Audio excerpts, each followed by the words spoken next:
Oh, okay. O he mihi nui kia koutou katoa, mai Taranaki, mai pungarihu. I'm really stoked to see how many people have turned out today to listen to this kōrero from our group. I'm going to run you through a little bit of a PowerPoint. It might take about 20 minutes, so there's lots of pictures. I'm quite a visual learner, so that's kind of how I present my things. So yeah, I'll just switch.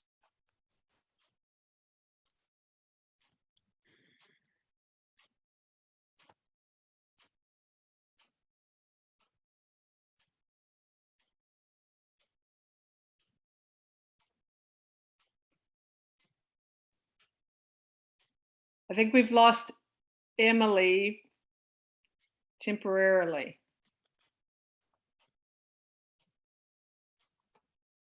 Have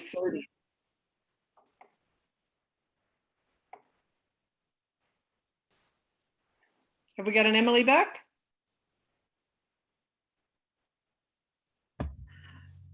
Cool, sorry about that. I'm not quite sure what happened.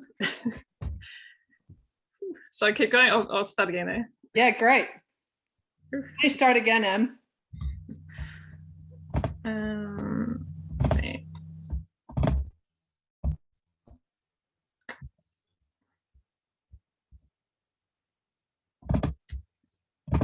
Okay, here we go. Yeah, so the international agreements are for 350 parts per million of carbon dioxide and 1.5 degrees of warming above industrial levels. And basically what our group is saying is it's completely unacceptable, partially because we've already hit 420 and we're going to hit 1.5 really soon. And yeah, that's just mental. So the government's kind of plans carbon neutral by 2050, and that's just way too late. So that's why we focus our plan on 2030, because that might actually be possible. And if we don't try and do this fast enough, then, you know, why bother almost? Yeah, so I wanted to just jump back a bit for anyone who's kind of not quite sure why people talk about 350. So if you can see my little cursor here, so this is carbon dioxide concentrations in the atmosphere back several million years ago. So this is when the first kind of human type animals were on the planet, 2.5 million years ago. And as you can see, carbon was under 4. Yay, technology. Yeah, and so if you go to the slide, if we look at when actual Homo sapiens, humans like us, were around, it's been about 300,000 years.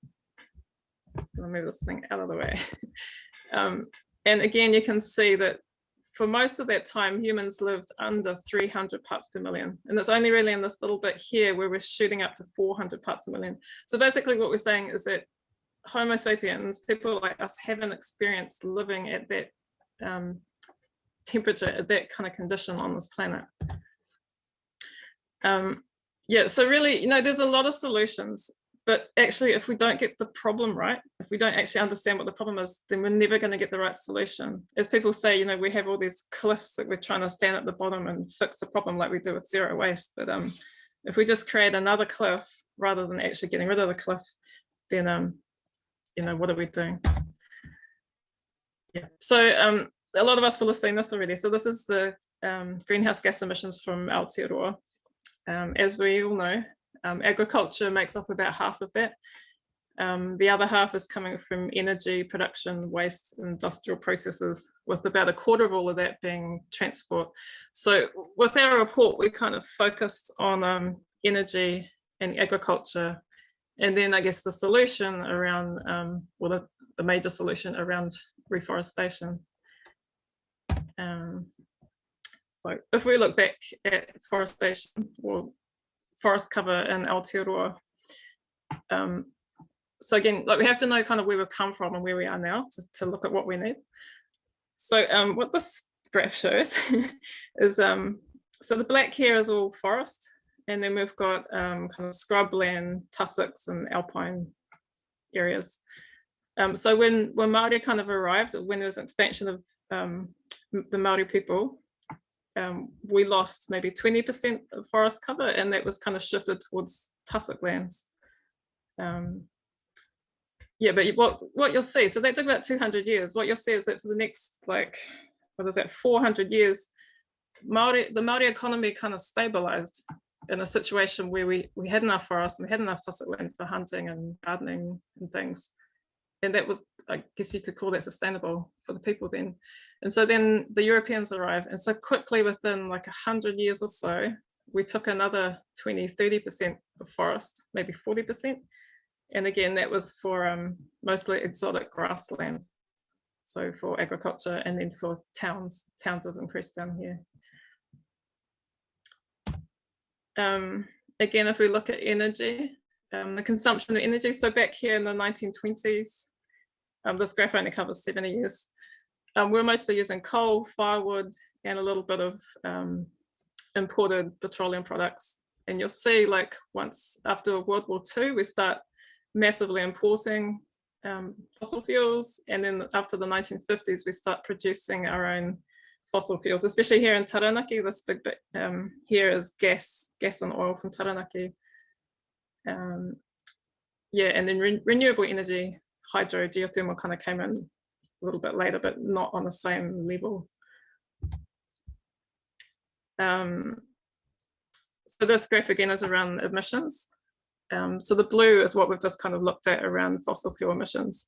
And the green here is the agriculture emissions.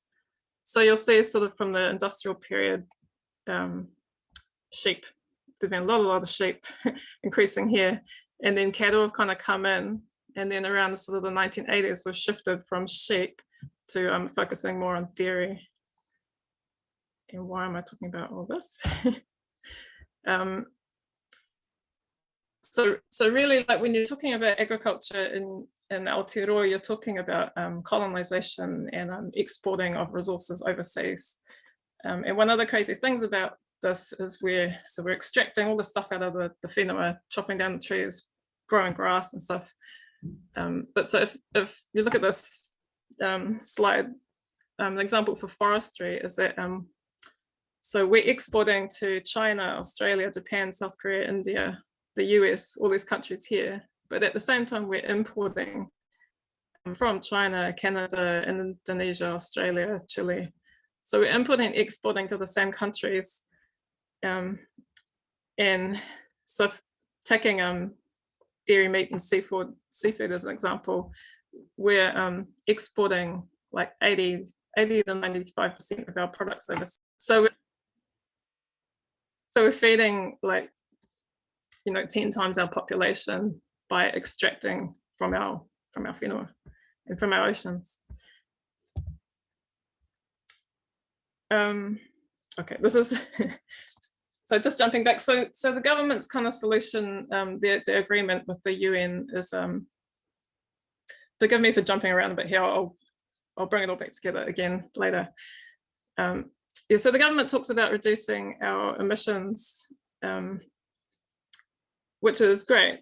But the thing is that what they're really doing is they're just fiddling with numbers. You might have seen this, was talked about a bit last year.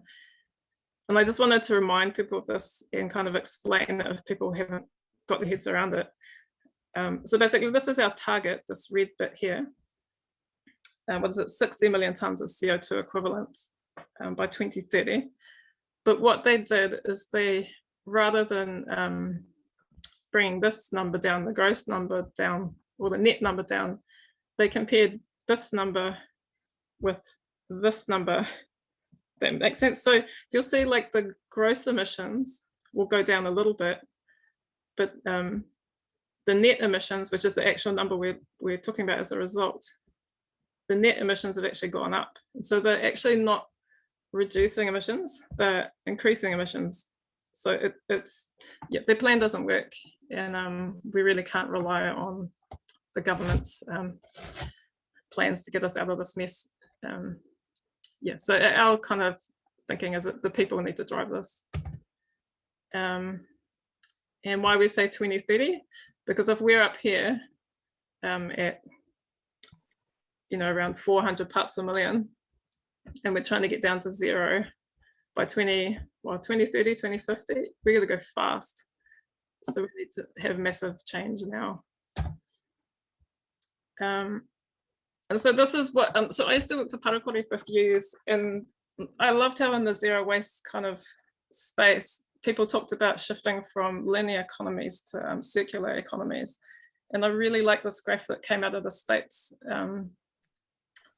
Campaigners around there with climate justice in it. It just sums it up really well. So if you look on the left, extractive economy, this side, you have this very kind of exploitation of workers,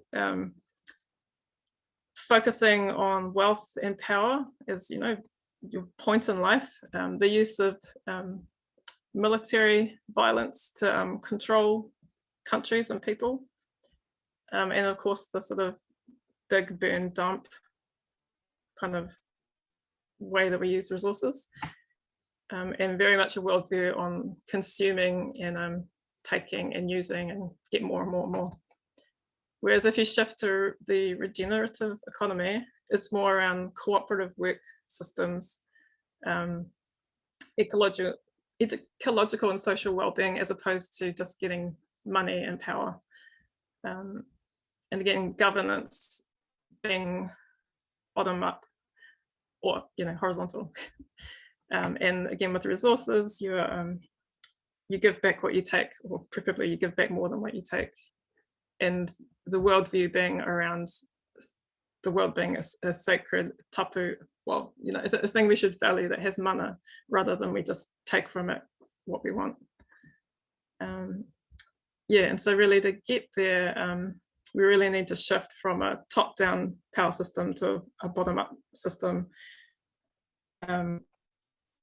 taking out corporate control and those things. So it means also, you know, we can't just try and focus on the positive stuff. We have to also focus on stopping the bad stuff and having that balance to move us forwards. Yeah. And so this is kind of a little diagram that our group wrote up, just to kind of sum it up with how we can get there. So if we focus on targets for energy, reforestation, agriculture, then we need physical things that need to change. But to get the physical things to change in those systems, those places, we need political and cultural change to push that. And so political could be law changes or economic changes, which shift the, you know, secular. And then cultural, like we need people's behavior and their values to shift as well. So we need a lot of education and a lot of people talking about what's important. And so of course, to get that, you need a transition education really to be running through all of our communities. And of course, to get that, you need people who can actually do that stuff. So the educators, and then also the activators who can not just share the education, but actually use that in specific ways through pushing political and cultural change. Yeah, so there's a lot of words. So yeah, so we focused our thing on the energy, agriculture and reforestation. And really just to sum up energy, it's just we need to basically ban production and imports of fossil fuels as soon as possible by 2030. At the moment, we've still got wells being dug here in Taranaki. We've still got coal mines being expanded down in the South Island and in Waikato and other parts of the country. This has to stop. And we need to phase out the current, current gas wells and things that are here. Same with transport, we need to shift away from fossil fuels transport. And that doesn't mean shifting from like a petrol diesel car to an electric car. It means actually none of those. If we're going to use energy for vehicles, then it needs to really be public transport or smaller size things like electric bikes and stuff, where you're only going a short distance for, you know, necessary things. The same with energy and agriculture and industry, that needs to phase out fossil fuels. Yeah, and then get it all back into public control. And that's been one of the problems where you know, the energy companies can just control how much power we're using by deciding whether or not they'll switch on the generator or they'll cut off the hydro, so we keep using coal. So we have very little control over that. other than the lines. Yeah, so this is kind of an example of how to shift. So, you know, away from these big kind of centralized power plants. I have to turn that phone off because I'm bambling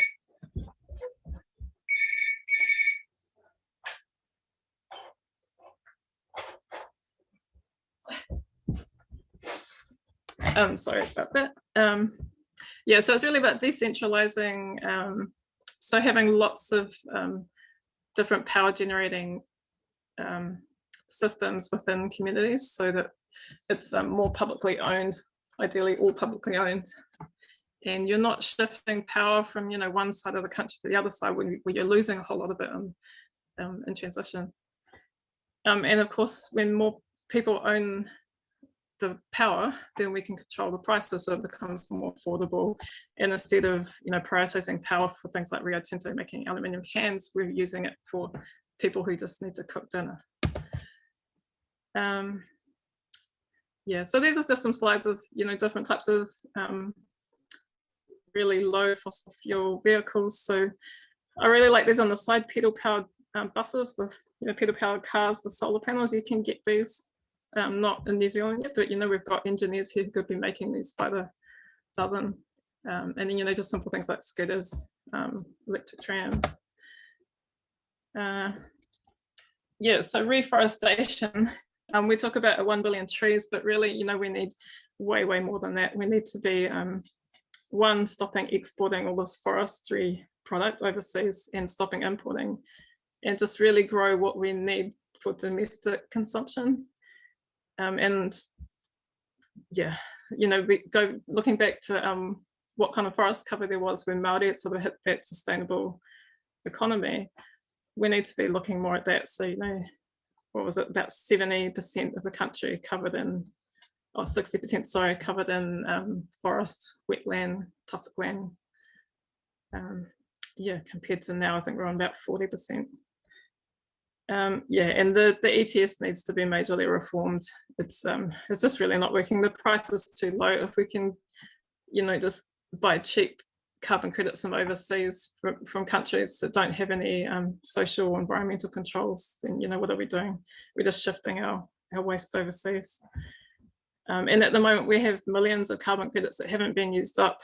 So we've already got a stash that we need to deal with. And if we keep building that, then yeah, what are we doing?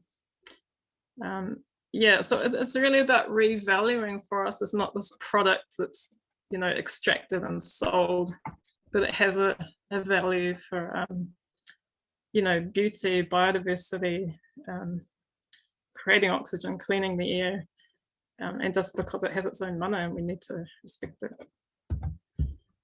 Yeah, and then agricultural targets. So as we all know, the dairy industry, big ag, has been controlling how our country deals with carbon emissions for ages. And I mean, when you look at agriculture, really that was the driving force of colonization. You know, England was running out of resources, so they sent people out to find other countries to exploit. And, you know, we need to get back to saying, actually, we're going to stop doing that and stop exporting all these products. You know, 95% of dairy goes overseas. None of that is necessary. It's, you know, it just feeds the money economy for a few landowners and workers that don't get paid that well, really. Yeah, and then you have your, you know, fossil fuel derived fertilizers and feeds, you know, things like the palm kernel extract, and then the whole issue around land ownership as well, where you know, farms are getting bigger and bigger to keep the profit margins and the growth going, and fewer and fewer people are able to live in the country, and then, you know, forced into the city, and that drives up house prices and all those other problems, disconnection from nature. So breaking up that kind of mega farm system economy needs to happen as well. But yeah, pretty much, I guess overall what we're saying is we need to shift to a domestic market rather than the export-import market. Yeah, I know like there's issues around going vegan and stuff as being a solution, and you know, that can be one solution, but it kind of really focuses on about 5% of export products. So if we really want to strategically target it, we need to aim a bit higher. Yeah. Anyway, I think this is my last slide. So yeah, so really, I guess what we're saying is that this year and next year, we really need to focus on the political and the cultural, social change, helping people get their heads around what the actual problem is and how to fix it. You know, there's so many solutions, but if we still can't see the problem properly, then we just recreate more problems. Just for an example, at the moment in Taranaki, the big hope is on hydrogen fuel. And hydrogen fuel is ridiculous. It helps people think, oh, we can still have our cars in our big industrial factories and export dairy. But at the moment, it would rely on gas. And then after that, it will rely on renewable energy. And basically, the efficiency of using renewable energy to make hydrogen is something like you have to use 10 times as much energy to get out the hydrogen when you could have just used the renewable energy directly for some use. So, you know, electric car versus a car that runs on hydrogen fuel. Yeah, that's kind of us. I'll stop sharing from there. Yeah. Any questions, I suppose? Kia ora, thank you so much for that awesome presentation. I really encourage people to have a look at the document because it is a very dense read with a lot of pretty challenging propositions, I guess, and challenging goals and recommendations. So there's a few questions that that Dorta has, I guess, put on the table, and I encourage people to send some other questions through on the chat or put your hand up if you want to ask a question. But maybe, I guess, one of the things we really wanted to focus on a little bit was talking about climate justice and equity, and particularly talking around issues of colonization. So, like, I wonder if you can just talk a little bit about the tension between the urgency of climate change as an issue and the urgency of addressing that, and the kind of need for care and time to really deal with some of the enormous historical injustices and ongoing injustices in terms of colonization that are happening. Yeah, that's a really good question. It's funny because often we try to separate the two things and say, oh, we can't deal with colonization, racism, all those things at the same time as dealing with climate, but actually it's the same problem. So if we don't deal with them both at the same time, then we're not really dealing with the problem properly. And that's why we talk about, you know, if we're looking at export gets the heart of extraction and colonization issues, you know, taking land of Māori or forcing us off our land through perpetual leases and things. And if we stop all that, we stop these mega farms and mega deforestation and just focus on domestic needs, then suddenly that all falls down. But I mean, hopefully the country's economy still stands up, but you have suddenly the rich can't stay rich no more. And I mean, that's the hope. I mean, the thing is, it hasn't really happened yet, so it's hard to know what will go down until we try. But you know, if we don't, then we just perpetuate the same old system. Yeah. If anybody has any specific questions around the energy, the agriculture, the reforestation stuff, there is one question that Janet put forward. How did you arrive at the restoration forest cover figures? Janet, I don't know if you want to expand on that question at all. Sorry, just finding the mute button. No, I think that's okay. Just in terms of the targets, I'm really interested, like 60% native coverage, and do those goals relate to any other programs such as the government's Million Trees program? Because sometimes I worry that things like a million trees, a billion, this and that are kind of more convenient political catchphrases than actual strategic goals that we can all get behind. Thank you. Yeah, totally. I mean, a billion trees is a nice big round number that is easy to talk about. But if we're talking about 60% reforestation, land cover, that's massive. Those numbers, it's hard to even calculate what that would look like. But yeah, I mean, there's been some criticism that there was 60% forest cover when Māori were here, and the population was maybe, what do they reckon? I think 10% of what we have now. But I don't really think that matters so much, because it's really that even if we are 10% of the population, we're still using way more than people used to use back then, and a lot of it's unnecessary. I mean, like even in just our household, a whole lot of stuff that we bring into our house ends up in the landfill because there's nothing to do with it, nothing else we can do, or we don't have the skills to fix it anymore, or there aren't people in the community to do that. So I mean, it's a hard one to kind of get your head around, I suppose, if you're living in the city as well, because I mean, we've the way we've run agriculture, we've forced lots of people into cities so that we're looking at trying to accommodate everyone in that space, and of course there's not enough space for trees as well. But if we actually spread out again and didn't have such big cities and had more small towns, then there is more space for trees, and we can kind of get a better idea of what we need to survive around us. How much firewood do we need? How many trees do we need for fruit and things like that? Or for habitat for birds, wind shelter, cleaning up grey water systems from our effluent. That it's hard to kind of visualize it until you can really live within a system that's not overpopulated. That makes sense. I've been thinking about the Three Waters reform at the moment, and the whole kind of collapse of sewage systems across the country. And like those whole sewage systems were really just a bad idea from the beginning, because you're concentrating all this waste and then adding fresh water and then trying to use pumps and pipes and grinders and dehydrators and all this energy and stuff to deal with it.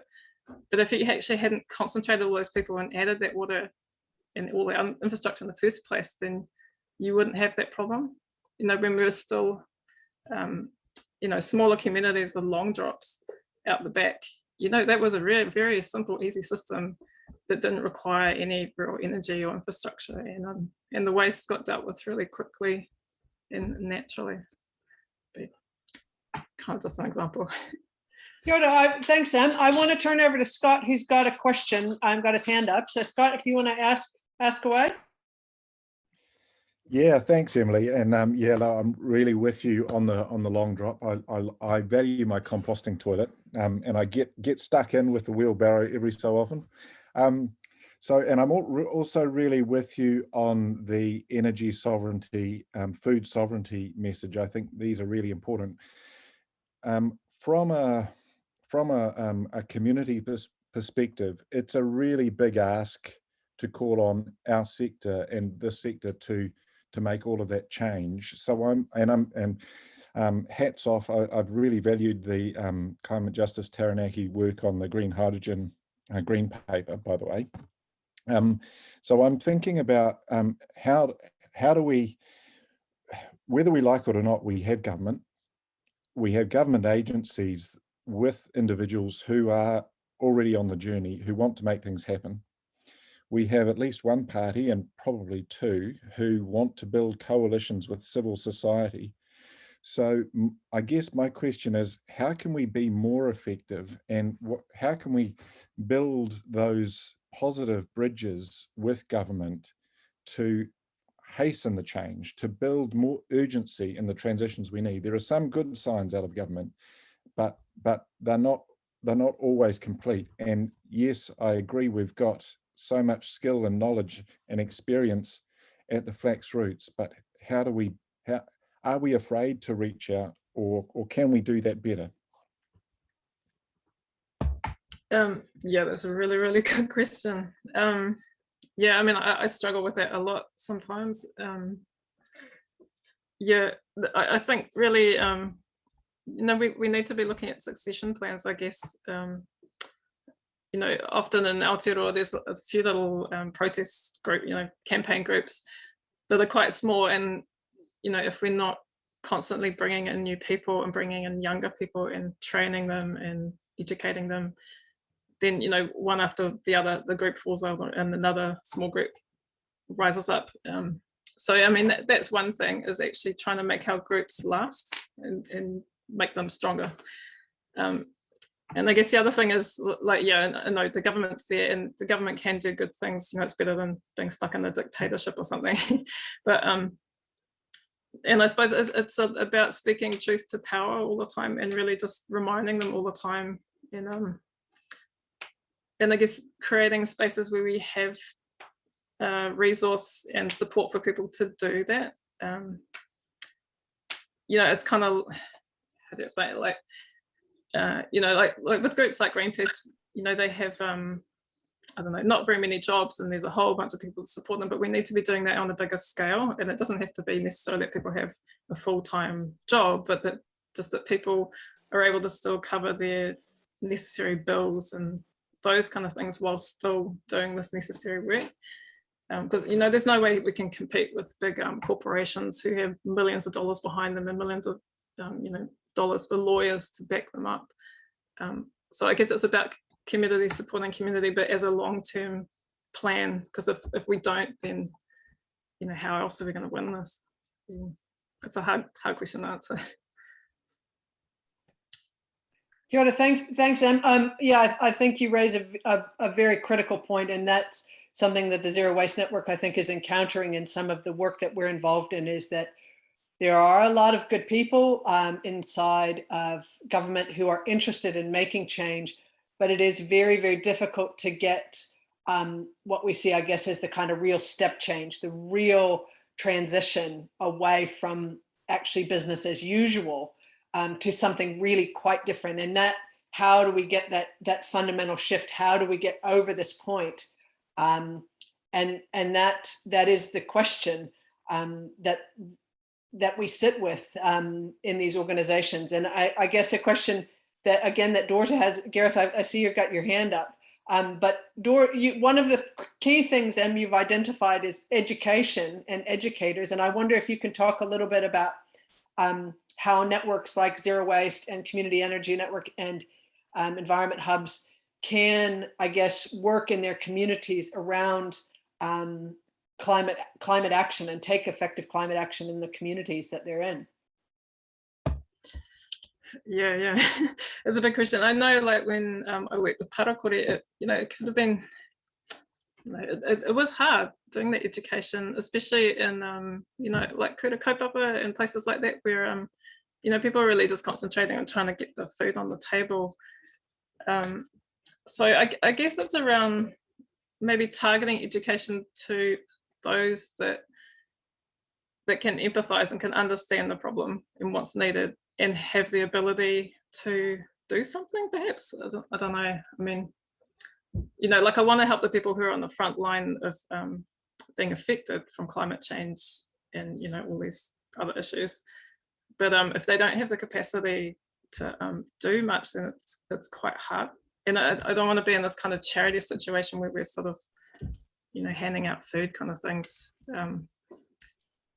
Yeah, it's a difficult one. Yeah, it's like, again, I don't want to be supporting, you know, just focusing on the privileged people who have the ability to do these things, but it's almost like you have to try and just think practically. You know, we need to grow, so we need to start with who can help, I suppose, and just make sure that they're on the kaupapa and they're listening to those who are on the front line, who are kind of can direct us where to go. Yeah, I'm curious what other people have for answers for this. Kia ora, Gareth, do you want to have a kōrero, have a question there? Yeah, kia ora, Emily. I love that presentation, and I think I agreed with all of it. So super cool. My question was kind of pretty close to what you just asked, Val. And I was reminded about, and this is something that's come up in the past, and Rick brought it up yesterday at our collective action, rather, yesterday. And it's, we don't have to wait for permission. There's that sense of, government has easily got the biggest resources and has got this ability to make a big change. It's just unwilling or unable to make that big change at the speed we need it to make. And so there's that sense of, let's just get on with it, but then also understanding we don't have those resources to do it. The other point I'd make is around the calling it education is almost underselling what is required there, because we're working with these communities talking about colonialisation, racism, the impact of climate change that we're getting now and that we're going to have to deal with as we're developing our responses to it. It's massive. It's a really big chunk of work to be able to sort of shepherd or provide some sort of a role that our communities can use as they transition. So I mean, we're calling it education. I think it's bigger because it's dealing with grief too, right? It may well be that our economy needs to shrink a long way before we get it right. And so there's a lot of people who are going to get pretty angry and are in denial about it now too. So that sounds quite a pessimistic statement. And I guess it's the truth in terms of how do we need to structure our organisations to be that resilient and to be able to provide that sort of a service. It's a big ask, and I think you may have answered it in terms of just need to work with the people that are willing to work with us at that level now and develop it. And I'm just sort of maybe drawing a link to what Billy was saying yesterday. We just need to be able to play in a space that is safe, that we can actually develop these sort of structures without asking permission. I was just thinking of an example that might be helpful. I mean, a lot of you might know already, but so another field of work I work in is around water, awa. And so for a few years we've been working, so with another trust I'm a part of, we've been working with hapu and marae and kura around teaching them how to monitor water and understand what the issues are that are affecting it, and then helping them work out how to write up plans and work out how to plant trees and where and those kind of things, and coordinate with council. And I've really seen, like, in the last 5 years, like, heaps of change happen around why, as you know, even from like the Iwi Chairs Forum putting out their reports and pushing for te mana o te wai, and so that legislation that's coming through now and really changes the whole way we focus on water. It's the mode of why comes first, and then the needs of people come second, and then the needs of corporate business stuff comes right at the bottom. And that's kind of how we could shift things with taiao, with the climate and the general picture. But and I suppose, like, as a result of that, in this last year in Taranaki, we've seen millions of dollars now put into hapu and iwi to do the jobs of forest restoration and monitoring, protection, fencing, all that kind of work.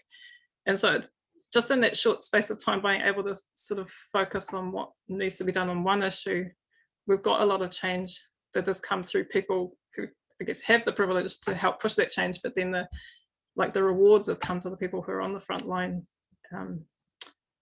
Māori hapu, who don't have that privilege. So yeah, it's a good example, perhaps.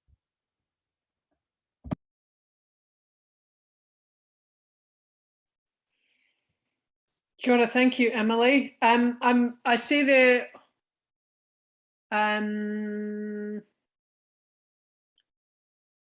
Waikiriri, have you got a pātai? Ai, kia ora, Valerie. Tēnā koe Emily, pai ki te hakarongo ki tō kōrero nei. So nā mihi nui ki a koe me puta mai, o kōrero. Nā reira, tēnā koe. Hey, look, yeah, I think you kind of addressed it a little bit in the last part of your kōrero, but was just wondering in terms of, engagement with other iwi and kind of what the response has been to, your guys' whakaaro and, whether you've shared that presentation with other iwi at the iwi chairs forum or anything like that, and just what sort of support or not, or feedback you've received as a result of that. Yeah, another good question.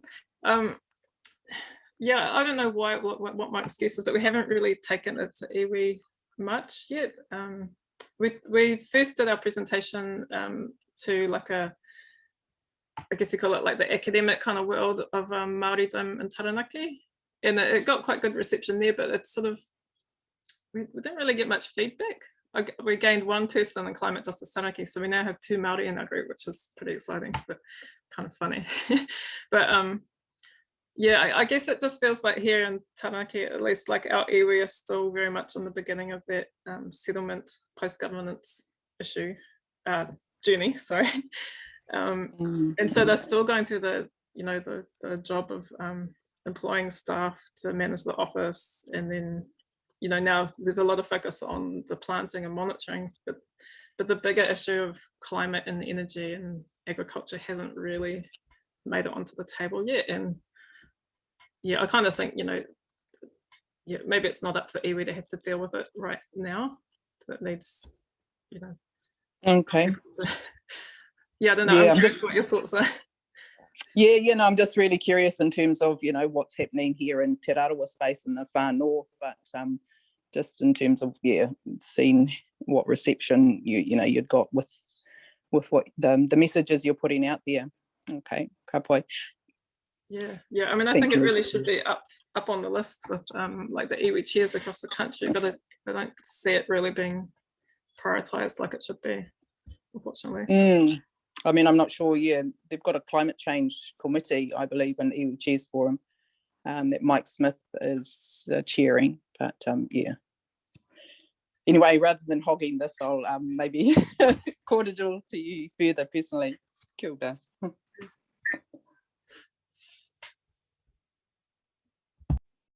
Kia ora, just a call out if anybody does have any final questions for Emily. I just wanted to reflect a little bit on what Gareth was saying, what Emily was saying about, who we're talking to in a way. And in a recent discussion I had with Tina Nata around issues of colonization and militarism in particular, she reflected to me about the idea that climate anxiety, which is a kind of a growing, I sort of sense that a lot of people have, is one of a relative amount of privilege, because, as she said, for Māori, they have been in an existential crisis for 180 years. The very existence of Māori has been, certainly under threat and under attack for 180 years, the way of life, the way of being. That said, I think it's important for us, I guess, to understand that having that climate anxiety, having a real awareness of the urgency of this issue for all of us is a requirement for doing anything about it. So I think that there is a balance, I guess, to be struck in that space of understanding the profound weight of history and colonization and issues of equity, and the need to begin to address some of those things in real terms. So I see one more hand up, and I'm not sure who that is. Mokom is your name, but if you want to ask a question. Kia ora, everyone. Sorry, I can't put my camera on right now. Mihi atu kia koe, just wanted to jump in and say, really enjoy your kōrero, and often can't there's so many kaupapa going on around the motu that we're all involved with, but definitely watch from a distance and support you from a distance. And you know, in the food space, we definitely see food as a direct mitigation strategy against climate change. So you know, we're waving the flag from a food sovereignty point of view. But yeah, just wanted to say thanks a lot for your time and energy, and look after yourself, please. Look after yourself, look after your whānau, and yeah, we support you from afar. Kia ora. Kia ora moko.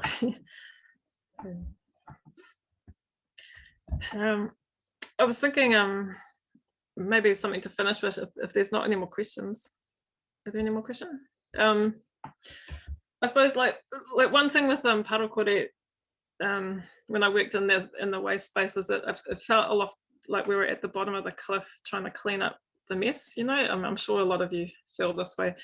And it kind of pushed me to want to get to the top of that cliff and stop the mess coming down.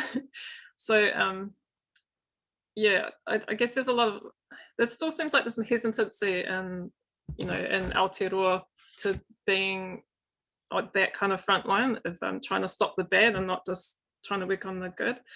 And you know, there's different ways we can stop the bad, whether it's going to the companies and trying to stop them from producing, you know, crappy plastic packaging and stuff, or yeah, you know, going to frontier offices. Yeah, so I guess I just wanted to leave everyone with some information about 2 events that are coming up in the next few months. So Extinction Rebellion have a big event happening in Wellington at the end of October, just before the COP conference overseas.